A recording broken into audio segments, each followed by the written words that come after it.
¿qué beneficios tendrá amar la palabra de Dios? Ese sería un título. Si usted pone título a sus temas, a mí yo acostumbro siempre a poner título a todo.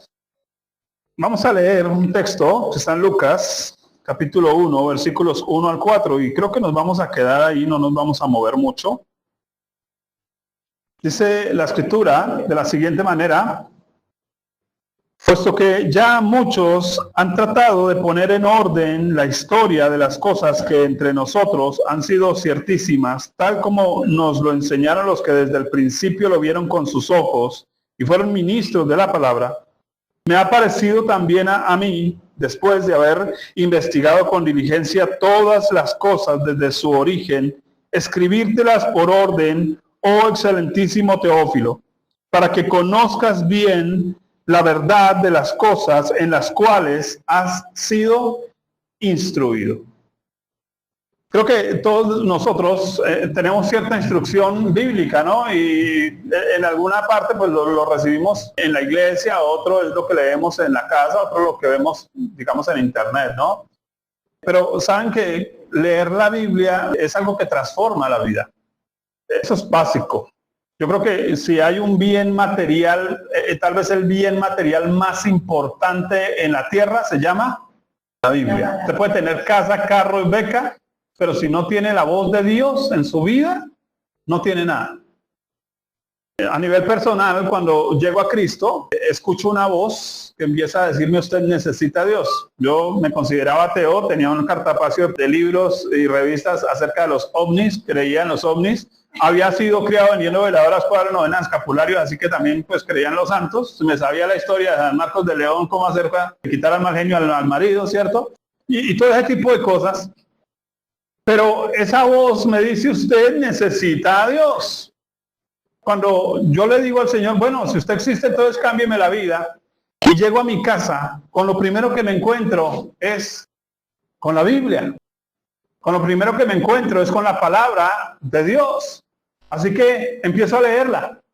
Pero a medida que empiezo a leerla, me doy cuenta que no la entiendo.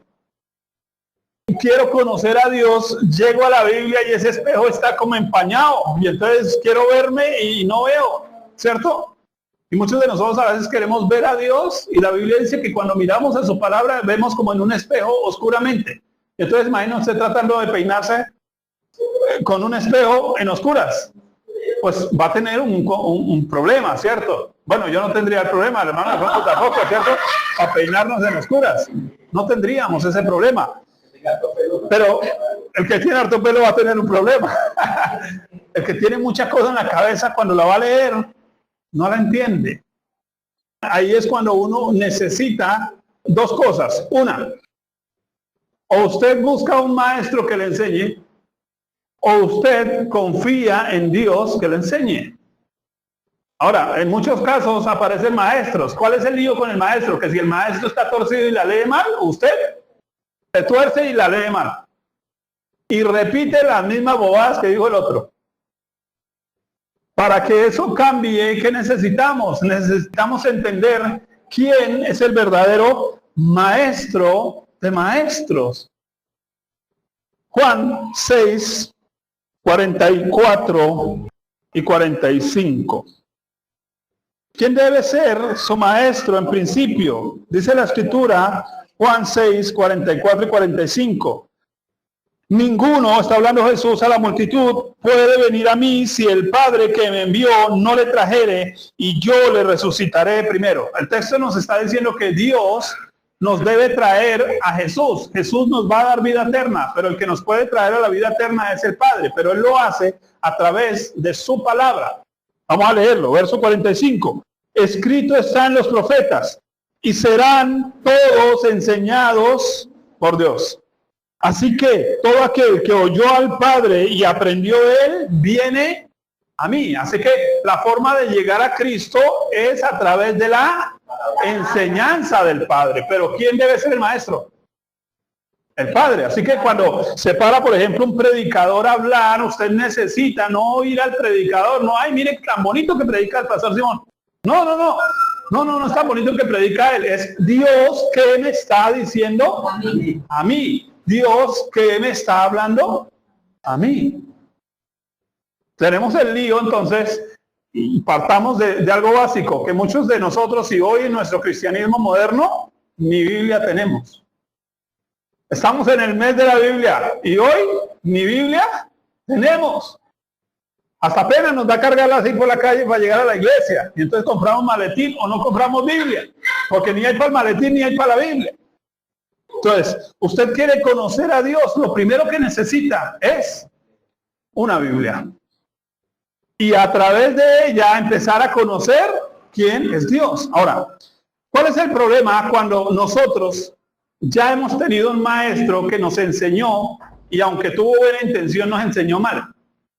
Ese es el problema que hay acá. Obsérvenlo. Vamos a leer de nuevo Lucas, porque aquí hay un problema. ¿Cuál? Hay un hombre en el versículo 4, dice lo siguiente: para que conozcas bien la verdad de las cosas en las cuales has sido instruido. ¿Notan cuál es el problema de este hombre llamado Teófilo? Que no conoce bien la verdad. Ese es el lío de Teófilo. Ahora, ¿usted sabe qué significa Teófilo? Teo, Dios, filo, amigos. Teófilo es un amigo de Dios, pero es un amigo de Dios que no está entendiendo a Dios, que no está entendiendo lo que Dios le dice. Tiene un problema. Así que aparece alguien para ayudarlo. ¿Quién aparece? El evangelista Lucas. El nombre Lucas significa una luciérnaga. Lucas significa luciérnaga. Así que usted está en tinieblas y aparece una luciérnaga. Ahí hay algo de luz. No es toda la luz, porque toda la luz se la va a dar la palabra de Dios, pero con una luciérnaga de pronto usted se alcanza a ubicar, como con una linternita, usted alcanza a ubicarme, con una velita se alcanza a ubicar, mientras encuentra el interruptor, ¿cierto? Nosotros, los predicadores, somos luciérnagas. Nosotros no tenemos la luz. Tenemos luz en nosotros mismos, pero no somos la luz. Ni tenemos la luz. Solo les alumbramos un poquito, pero el resto de tarea les corresponde a ustedes. Porque usted no puede vivir su vida cristiana viviendo solo de las predicaciones del domingo. Porque entonces va a estar desgalamido espiritualmente.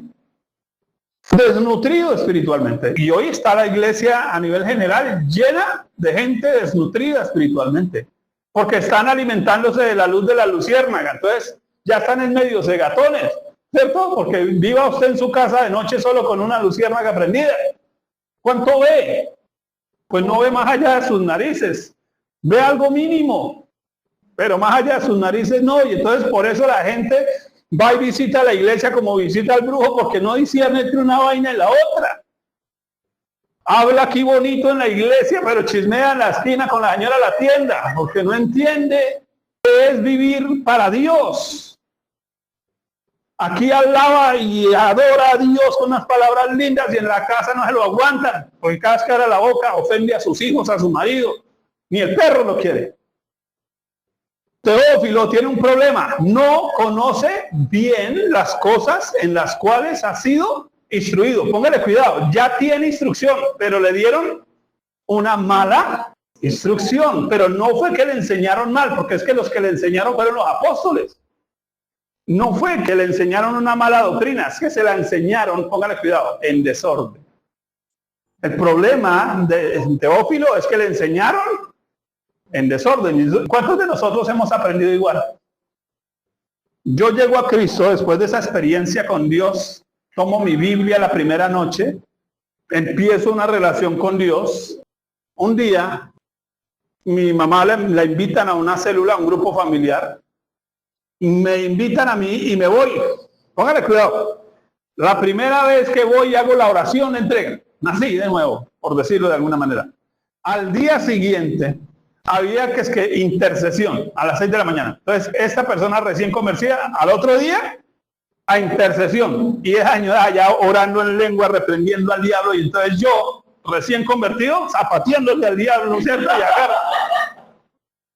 Y perdóneme, eso es un bebé comiendo frijoles, chicharrón y aguacate juntos. Y entonces muchos de nosotros hemos sido criados de la misma manera. Nos arrancan inclusive diciendo, mire, arranque a leer la Biblia por el Nuevo Testamento, porque es que el Antiguo es como muy enredado. No, la Biblia tiene un Génesis. ¿Saben que el término Génesis significa qué? Principio. ¿Por dónde comienzan a leer un libro? ¿Por dónde debiera que usted leer su Biblia? Por el principio. Y en orden y completa hasta que la termine. El apóstol Pedro dice, tomando leche espiritual no adulterada para que por ella crezcáis. ¿Qué es la leche espiritual no adulterada? Mi lectura somera de la Biblia, porque el otro problema que tuvimos, ¿qué es? No solo que empezamos a leerla en desorden, sino que nos dijeron, mire, cuando usted encuentre rojo, eso es la sangre. Yo, cuando encuentre el azul, eso es el cielo. Yo, cuando encuentre el verde, eso es el pasto. Y entonces ya leemos la Biblia con una cantidad de pensamientos que lo que van a hacer es que hagamos una mala lectura o una mala interpretación de la Biblia. Mi trabajo, mi misión, si decido aceptarla hoy, es lograr que usted se lea su Biblia completa, que usted decida leer su Biblia de pasta a pasta completa. He dado clase a más de 150 pastores en este país. Tenemos gente en Alemania, en Estados Unidos, Canadá, España, tomando clase con nosotros, pastores, líderes, que nunca se han leído la Biblia completa. Y uno pregunta, ¿y qué predican los señores? ¿De qué es que estamos hablando? Porque mucha gente cree que Jesús llegó en el Nuevo Testamento. No, no, no, no, no. Jesús mismo dijo, porque de mí escribió Moisés. ¿Qué escribió Moisés? Génesis, Éxodo, Levíticos, Números, Deuteronomio. Así que Génesis, Éxodo, Levíticos, Números, Deuteronomio hablan ¿de quién? De la persona de Jesús. ¿Pero qué pasó? Teófilo se enfrentó a que le empezaron a hablar de angelología, entonces sabe más de los ángeles. Y de demonología, entonces él conoce los nombres de los 11.000 demonios del infierno, pero no conoce a Cristo. Y entonces tenemos viejitas rezanderas que eso oran y reprenden al diablo, pero en la casa no se las aguanta porque su carácter no da, porque no se parece a Cristo en ningún lado. ¿Qué necesitamos? Necesitamos un encuentro con Dios a través de su palabra. ¿Qué voy a hacer? Les voy a dar herramientas de cómo entender la Biblia bien. Entonces vamos a mirar qué fue lo que hizo Lucas para poder tener una buena lectura de la Biblia. De hecho, porque la mayoría de nosotros nos hemos criado leyendo la Biblia solos. Y lo poquito que medio le captemos al pastor y vamos anotando. Y los que somos curiosos, pues vaya a internet y libros y encontramos cosas básicas que se pueden usar. Así que vamos a seguir el ejemplo de Lucas, que es el que le va a dar una buena base a esto. Arranquemos, versículo 1. Puesto que ya muchos han tratado de poner en orden la historia de las cosas que entre nosotros han sido ciertísimas. ¿Qué es lo primero con lo que Lucas parte?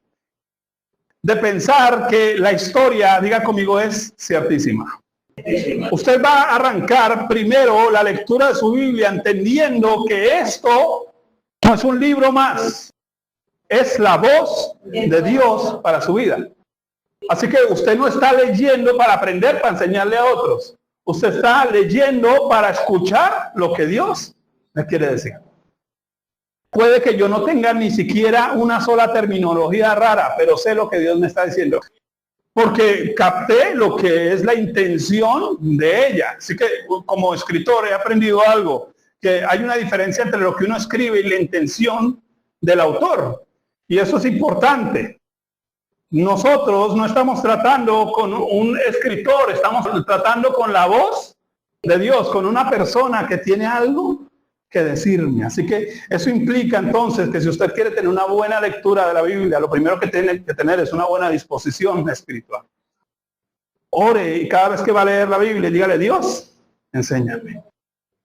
Mi conocimiento ha venido de rodillas y con el anhelo de oír a Dios. Entonces lo primero que tengo que tener para tener una buena lectura de la Biblia es querer oír a Dios. Saber que Dios es real y que lo que Él me dice es para mí, no es para el vecino. Dios me está hablando a mí. Volvamos a leer. Puesto que ya muchos han tratado de poner en orden. Segunda estrategia de Lucas, ¿cuál? Leer en orden. Ese es uno de los líos que nosotros tenemos. A ver, usted va a cocinar. Todos sabemos que existe algo en el álgebra, en la matemática, que dice lo siguiente, que el orden de los factores no altera el producto, pero si usted va a cocinar, eche primero el arroz y al rato échele el agua y al rato échele la sal y al rato échele el aceite. ¿Cómo le va a quedar el arroz? Seguramente le quede masacotudo, le quede raro, ¿cierto? Porque se alteró el orden. ¿Saben que nosotros tenemos un Dios de orden? Y eso implica que sepamos cómo poner los elementos. Si hablamos de cosas prácticas para leer la Biblia, tendríamos que mirar los elementos. ¿Cuál es el elemento principal? Primero, tener la Biblia. Segundo, empezar a leerla. Tercero, empezar a hacerme preguntas. Eso sería algo importante, ¿no? Empiezo a hacerme preguntas sobre lo que estoy leyendo, pero no preguntas de doctor, preguntas de niño. A ver, póngale cuidado. Vamos a hacer un ejercicio. Génesis 1:1. En el principio creó Dios los cielos y la tierra. Entonces yo digo, bueno, ¿qué me dice este versículo sobre la termodinámica? ¿Eso lo entendemos los de a pie? Esa no es una pregunta correcta que hacerle al texto. ¿Cuál sería una pregunta correcta? ¿Quién creó los cielos y la tierra? Dios. O sea que Dios es el creador. Oiga, sencillo, simple.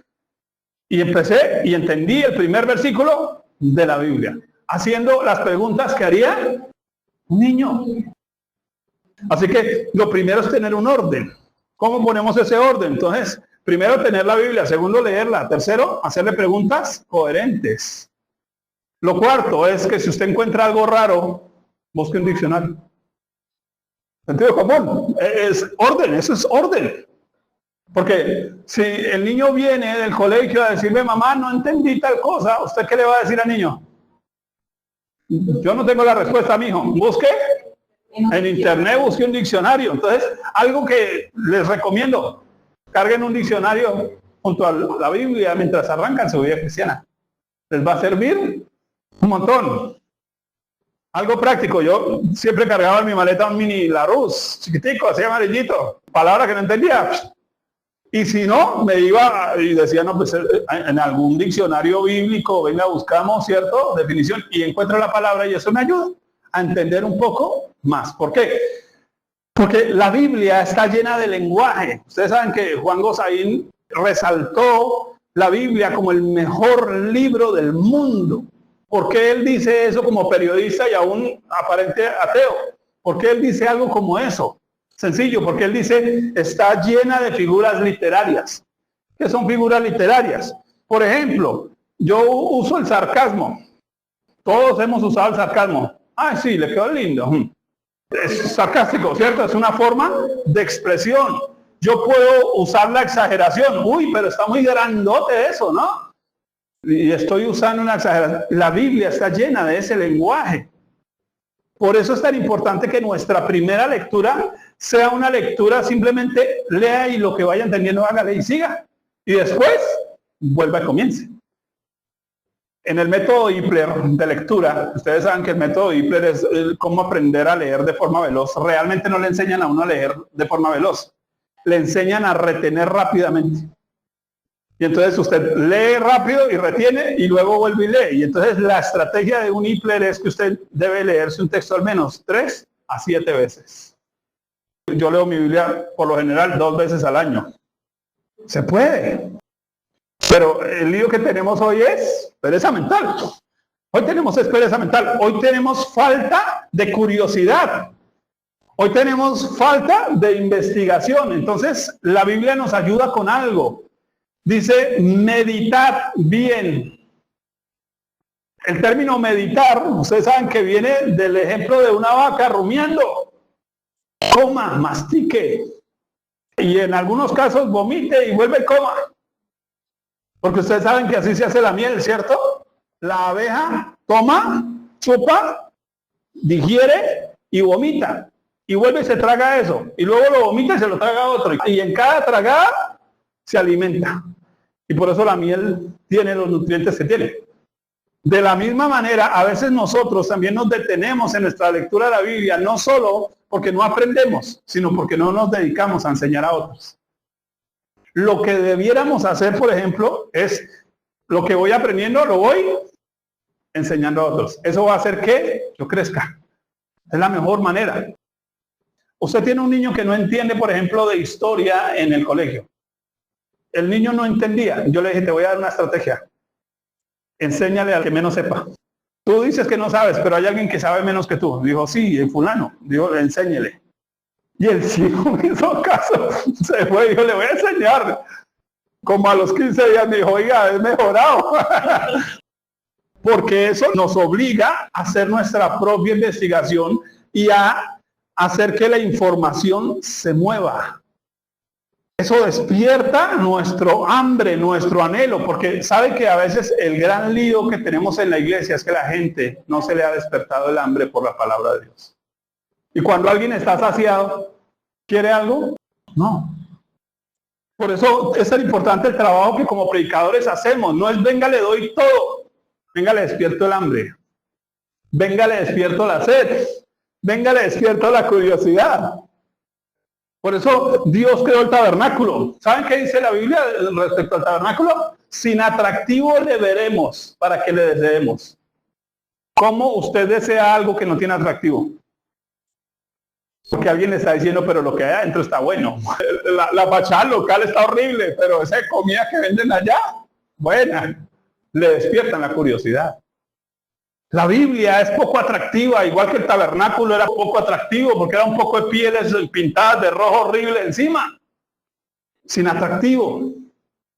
Pero para que le deseemos, adentro usted encuentra algo. Entonces Jesús le dice a los religiosos, venga, escudriñen las escrituras, porque a ustedes les parece que en ellas tienen vida eterna. Ese es el lío, que tenemos una mala percepción de que con la Biblia ya nos vamos al cielo. No.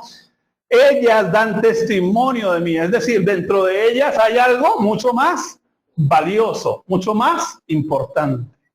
Y si usted encuentra a Dios dentro de la Biblia, su vida no vuelve a ser la misma. Porque es mejor encontrar a Dios dentro de la Biblia que en una iglesia. Porque el día que pasó se tuerza, me salí de la iglesia, me fui de Dios, me fui al infierno con el pastor. Pero si encontré a Dios en las Escrituras, puede venir todo lo falso que quiera y no me tumban. Eso es clave, porque este es nuestro fundamento. Así que Lucas hace un trabajo en orden. Versículo 1. Puesto que ya muchos han tratado, diga conmigo tratado. ¿Cuál es el problema en nuestra falta de conocimiento de la palabra de Dios? Que solo tratamos. En Soacha estuvimos pastoreando una congregación con mi esposa. Una señora que a duras penas sabía leer. Y entonces ella decía, pastor, es que tengo un lío.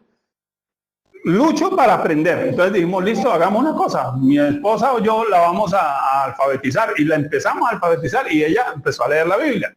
Pero después de que empezó a medio leer la Biblia, llegó con otro problema. Pastor, es que cada vez que leo la Biblia me duele la cabeza. Yo, caramba, eso es un problema.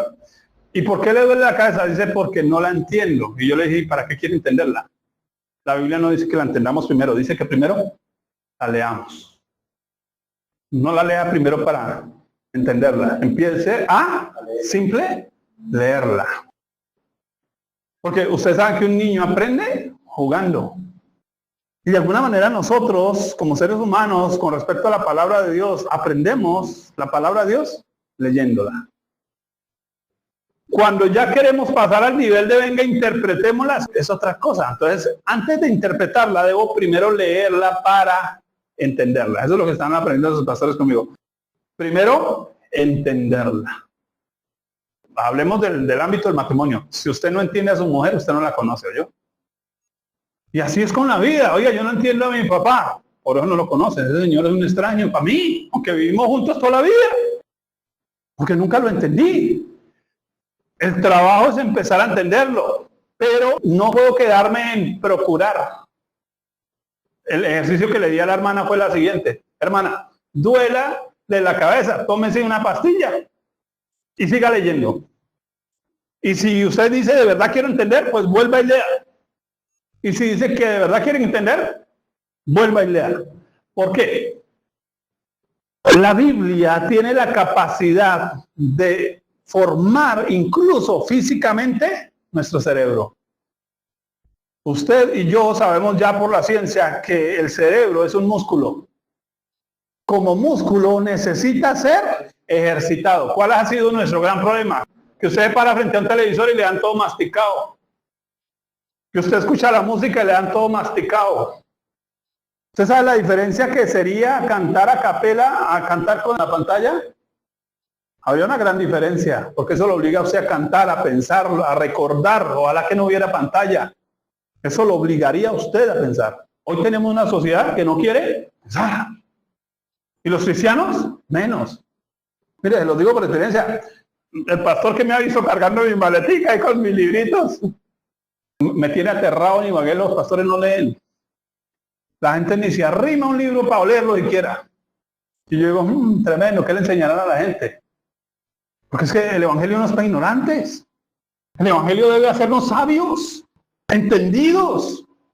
Pero necesitamos arrancar por el principio. Verso 2, tal como nos lo enseñaron los que desde el principio lo vieron con sus ojos y fueron ministros de la palabra. ¿Cuál ha sido uno de los problemas que ha hecho que nosotros, los creyentes, no aprendamos bien la palabra? Que hemos tenido ministros del billete, sino ministros de la palabra. Gente que para a sacarle la plata a la gente y no a enseñarle la verdad, a exponerle las escrituras. ¿Y entonces qué sabe la gente? Nada. Repiten como loros mojados lo que escuchan de la casa, ¿no? Igual que los chinos. Tenemos cristianos diciendo, ayúdate que yo te ayudaré, porque eso dice la palabra del Señor. Y uno dice, tremendo. Tenemos cristianos diciendo, es que ni la hoja de un árbol se cae sin la voluntad de Dios. Y uno dice, ¿dónde está eso en la Biblia? Lo dijo Don Quijote, la Mancha, Señor. Eso no está en la Biblia, deje leer Don Quijote, empieza a leer la Biblia. Ese es el lío. Muchos de nosotros hemos sido malcriados. Sí, tuvimos papá y mamá, pero somos malcriados. Porque no nos han dado unas buenas bases y no nos han dado las cosas en orden. Así que Lucas, verso 3, dice, póngale cuidado, me ha parecido también a mí. ¿Qué palabras las de Lucas? Porque eso dice que entonces Lucas escribió el Evangelio de Lucas, ¿por qué? Le pareció. Pero pastor, luego la Biblia no es inspirada por el Espíritu Santo y entonces la gente entiende que inspirada es que el hombre entraba en trance y entonces el Espíritu le movía la mano mientras escribía. No. El Espíritu Santo le puso el sentir de que escribiera y que lo hiciera bien y que lo hiciera en orden. Por eso él dice, me pareció. ¿Qué significa me pareció? Voy a decirlo, díganos conmigo todos. Ganas. Porque es que, hermano, no es falta de Biblias, es falta de ganas. Por eso nuestro trabajo es abrir el hambre. Nuestro verdadero trabajo es abrir el hambre. Para que los pastores fuéramos los mejores desiertos que existen. Para que la gente tenga sed. Cuando la gente tiene sed, entonces busca las aguas. Cuando la gente tiene hambre, busca. Y no tendríamos que esperar a que tenga un problema en la casa para ahí sí, venga, vamos a leer a ver Dios qué me dice. ¿Cómo me ayuda? Me pareció, es decir, decidí, venga, oiga, ¿verdad? Estudiemos la Biblia. Venga, hagamos esto en orden, ¿no? Después de haber investigado, ahí sí ya entramos al otro nivel, ya no solo leí, ¿cierto? Investigar. Es cuando yo ya no me quedo con la primera opción, ya no traigo entero. Ya digo, bueno, ¿qué dice el diccionario? Venga, le pregunta al pastor y tapáguelo con preguntas. ¿Por qué? Porque eso lo va a obligar a él que si no sabe, pues mijo, estudie. Investigar, voy a leer, voy a mirar, voy a indagar. A ver, enamorado de la China, que no han charlado, no, es que me da pena hablarle. Hombre, y ya sabe cómo llaman, no he preguntado, no, mano, está perdido. Con la Biblia es igual. Pastor, mire, usted sabe, yo como maestro, yo pudiera darles a ustedes respuestas de 1000 cosas. Se las puedo dar. Pero, ¿cuál es el lío? Que la gente se acostumbra a, venga, pastor, ¿usted qué piensa? Entonces, siempre que usted me pregunte, Pastor Simón, ¿usted qué piensa? Yo le voy a decir, ¿y a usted qué le importa? ¿Por qué? Porque es que lo que yo piense es lo de menos. Entonces yo siempre le voy a hacer una siguiente acotación, porque usted se va a decir, ¿cómo tan grosero, pastor? Sí, es que a usted qué le importa lo que yo piense. ¿De dónde sacó esa idea? Ah, no, es que me dijo el pastor de allí. Ah, bueno, entonces tráigamelo. ¿Sí? O me va a decir, es que en la Biblia dice, yo le digo, ¿y dónde? Y entonces abramos y vamos a leer. Eso se llama investigar. Porque la gente tiene que dejar de acostumbrarse a comer calentado, a comer premasticado. Qué rico cuando yo mismo investigo, cuando yo mismo descubro cosas de Dios ahí maravillosas para mi vida, que son mías y de nadie más. ¿Entendemos el punto? Diligencia, pero aquí el término diligencia es objetivo. Todo el mundo creemos que diligencia es velocidad. No, diligencia no es velocidad. Ustedes saben que las diligencias, por ejemplo en el oeste, era el objetivo llevar la remesa al otro lado. No es tanto la velocidad, porque es que mucha gente llega y quiere correr con la Biblia. No corra con la Biblia. Tómense el tiempo. Sí, hay otros que leen la Biblia 4 veces al año. Pero no, arranque por el primer versículo. Y luego lea el segundo. Y siga leyendo. ¿Por qué? Porque según Dios, nosotros debemos comer según el hambre. Así que coma cada uno, ¿de acuerdo? Tú dices, no, voy a empezar a leer un capítulo diario. Y arranca y dice, no, pero está muy largo, es 60 versículos, uy, no, lea 30. Pero arranque. Y al otro día, objetivo. Voy a terminar. Y al otro día, voy a leer el otro. Oiga, ¿usted sabe lo que es terminar uno de leer la Biblia? Eso es una satisfacción. No corra, cumpla la meta. Todas las cosas desde su origen, ya hablamos del origen, ¿cierto? Desde el principio. Escribírtelas por orden. Ya voy terminando. No sé si ustedes conocen el lema de ISO 9000. Lo que no está escrito no existe. Mire, hasta Dios escribió. ¿Por qué subrayo la palabra escribir? Porque, miren, nosotros venimos a la iglesia, hermana, felicitaciones. Venga, es que no le dejemos todo al cerebro, porque usted sale de aquí y ya le olvidó. Pero si usted escribe, venga, ¿cómo llamó el pastor el sermón? Venga, ¿de qué predicó? Venga a ver qué esto que dijo, si sí o no. Llega a la casa y venga, revise. Ahora, digamos que no revisara. ¿Sabe que usted aprende de acuerdo a sus 5 sentidos? Usted sabe cómo aprende un niño, ¿cierto? ¿Cómo le enseña a usted a un niño? Resulta que el niño aprende a través de sus 5 sentidos. ¿Cuáles son los 5 sentidos?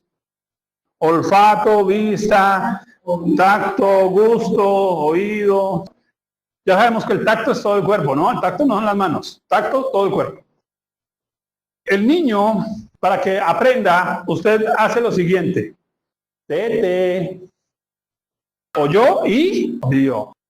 Y luego usted deja que el chino agarre el tete y entonces el chino ahora está calientico, tibiecito, ya me está dando una información, eso, la forma del vaso me está dando una información. Y después, gusto. Utilizó todos sus sentidos para saber lo que es un tete. Usted y yo debemos aprender a utilizar todos nuestros sentidos en la lectura de la Biblia. El olor a papel. Usted aprende, mire, su Biblia huele a algo. Si la tiene, huélala. Su Biblia tiene que oler a algo. Así sea el sudor suyo, no importa. Pero tiene que oler a algo. Vista. Tacto. Y gusto. El gusto es cuando usted puede usar su lengua. Y entonces, ¿cómo lo usaría el gusto? Empiezo a leerla. En el principio creó Dios y entonces gusto y oído. Pero el tacto también usted lo utiliza cuando Escribe, porque eso hace que su cerebro funcione. Qué importante eso. Así que Lucas, si él hubiera sido como nosotros, que no llevamos cuaderno, no tendríamos Evangelio de Lucas. Gracias a Dios por el hombre que le gustaba escribir. Y gracias porque también escribió Hechos de los Apóstoles. Y si no, no sabíamos ni que era una iglesia. Voy terminando. Escribírtelas por orden, oh excelentísimo Teófilo. Y termino con el versículo 4.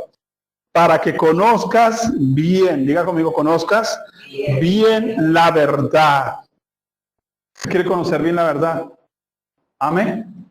La Biblia. ¿Qué excusa tenemos para no leer la Biblia? Arranquemos por tener una. ¿Sabe que muchos de nosotros nos quejamos de soledad? Pero cuando leemos la Biblia, Dios siempre nos está hablando. ¿Usted sabe qué dice Hebreos 1:1? Dios, habiendo hablado muchas veces y de muchas maneras. ¿Dios habla poquito? Mucho. Y entonces, ¿por qué usted siente que Dios no le habla? Porque no está abriendo la boca de Dios.